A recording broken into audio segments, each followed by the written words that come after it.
Hi, my name is Ian and welcome back to my channel, and this is my series My Take, where I offer my own take or perspective on situations here in New Zealand and throughout the world. Today I thought I would cover my views on the Israel-Palestine conflict. Now I know this is a divisive topic to talk about.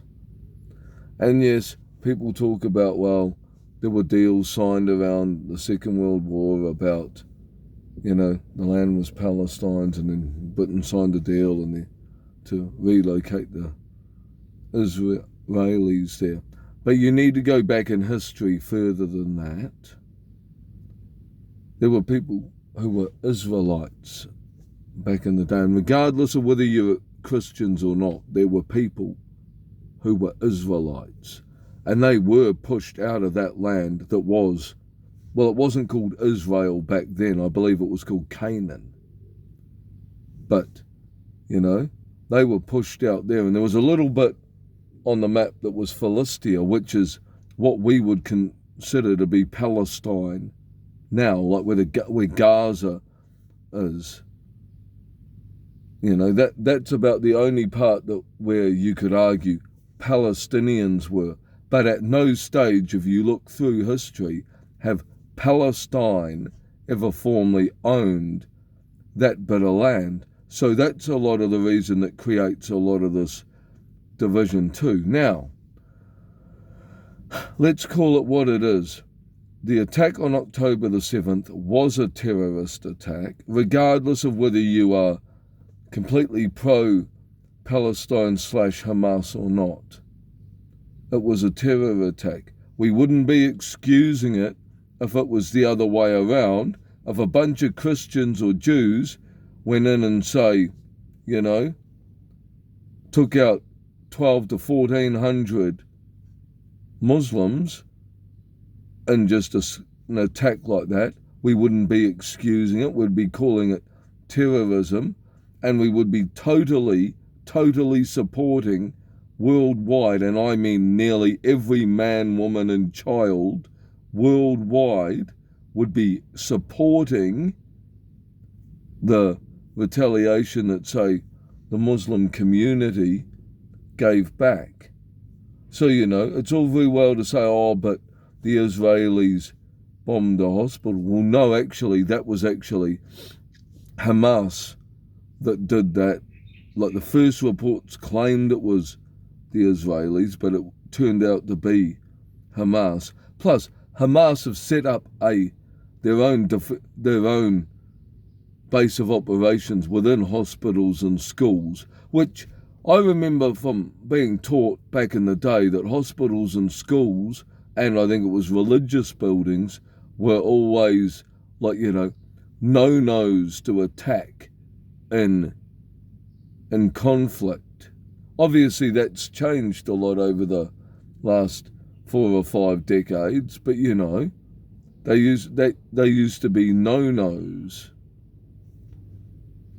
So I mean, we need to be a bit pragmatic about this, but also you need to be careful when we talk about let's be, say, pro-Palestine and whatnot. I mean, we all only go by the bitter history that we're being led to, that we want to be taught about, When you look at everything, and it's not just Israel and Palestine, it's everywhere. It's to do with any conflict. You have to usually go right back to assess everything. But yeah, that's all I wanted to say. But just remember, Hamas are a terror organisation, so we can try and excuse or justify their actions all we want globally, but they at the end of the day are a bunch of terrorists. And these people that talk about proportionality, here's another one, right? In World War II, You know, should Britain have stopped when proportionately more Germans had died? Because more Germans died in the war than pretty much all the Allied forces combined, just about. And I'm not just talking about the soldiers here, I'm talking about citizens within the country.